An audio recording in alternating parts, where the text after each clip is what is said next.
આજે આપણે દિવાળીના નાસ્તા માટે કોઈપણ જાતનો ખારો કે સોડાનો ઉપયોગ કર્યા વિના તીખી અને એકદમ ચટપટી એવી સેવ બનાવવાના છીએ, જે સોડા અને ખારાનો ઉપયોગ કર્યા વિના પણ એકદમ સરસ સોફ્ટ થશે અને જેને દાંત ન હોય એ પણ ખાઈ શકે એટલી સરસ પોચી પણ થશે।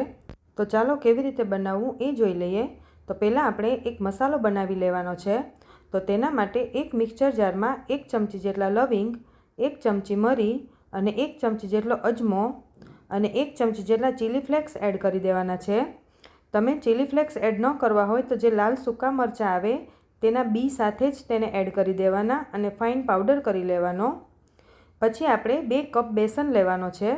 ઘરનો દળેલો ચણાનો લોટ નહીં એડ કરવાનો, આમાં જે તૈયાર બેસન આવે એ જ લેવાનો। તેને આપણે સારી રીતે ચાળી લઈએ। પછી આપણે જે મસાલાનો પાવડર બનાવ્યો હતો તેને પણ ચાળી લઈએ, જેથી કોઈ પણ કણ રહી ગયા હોય તો એ બધું નીકળી જાય, કારણ કે આપણે સેવ બનાવવાની છે તો સેવના સંચામાંથી પછી કોઈ કણી રહી જાય તે ન નીકળે।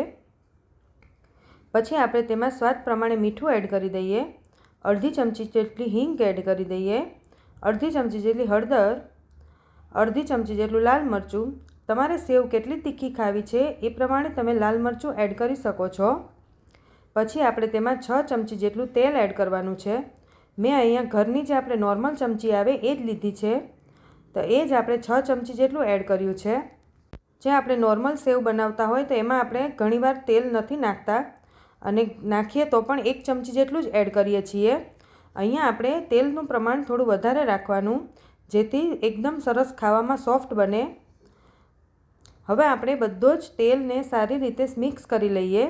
તમે જોઈ શકો છો કે તેલ અને મસાલો આપણા ચણાના લોટ સાથે એકદમ સરસ મિક્સ થઈ ગયો છે અને આ રીતે મુઠ્ઠી વાળીએ તો પણ મુઠ્ઠી પણ વળે છે। હવે આપણે તેમાં જરૂર પ્રમાણે પાણી એડ કરતું જવાનું છે અને પહેલાં આપણે થોડો કઠણ લોટ બાંધવાનો છે।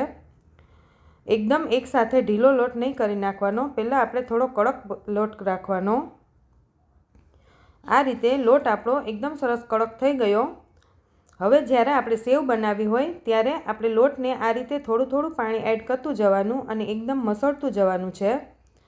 આ રીતે લોટને મસળવાથી લોટ એકદમ કલર પણ ચેન્જ થઈ જશે અને એકદમ ફ્લફી પણ થઈ જશે અને આપણી સેવ પણ એકદમ સરસ ફરસી બનશે, સોફ્ટ બનશે।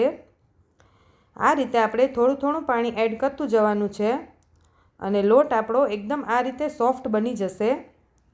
હવે તમે જે ગાંઠિયા પાડવાનો જે જારો આવે એમાં પણ તમે પાડી શકો છો અને બધા પાસે એવા જારા નથી હોતા, એટલે આપણે આ રીતે જે ગાંઠિયા પાડવાનું જે સંચો આવે એમાં જ આપણે સેવ પાડી લઈએ।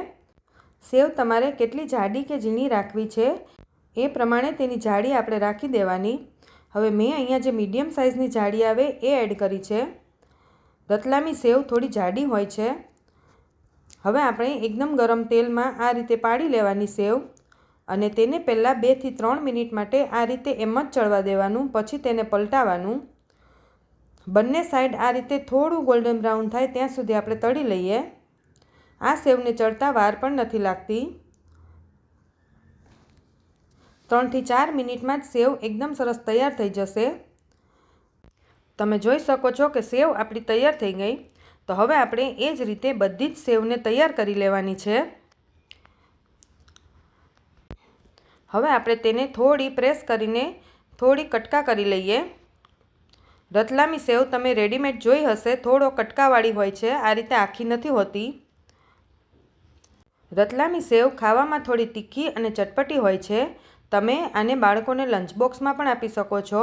સવારે સાંજે નાસ્તામાં પણ આ રીતે બનાવીને તમે મૂકીને ખાઈ શકો છો અને આ સેવને બનાવ્યા પછી 1 મહિનો સુધી કંઈ જ થતું નથી। તો તમે પણ ઘરે જરૂરથી ટ્રાય કરજો।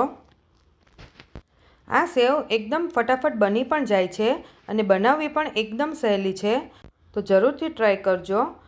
અને હા, લાઇક, શેર અને સબસ્ક્રાઈબ કરવાનું ન ભૂલતા।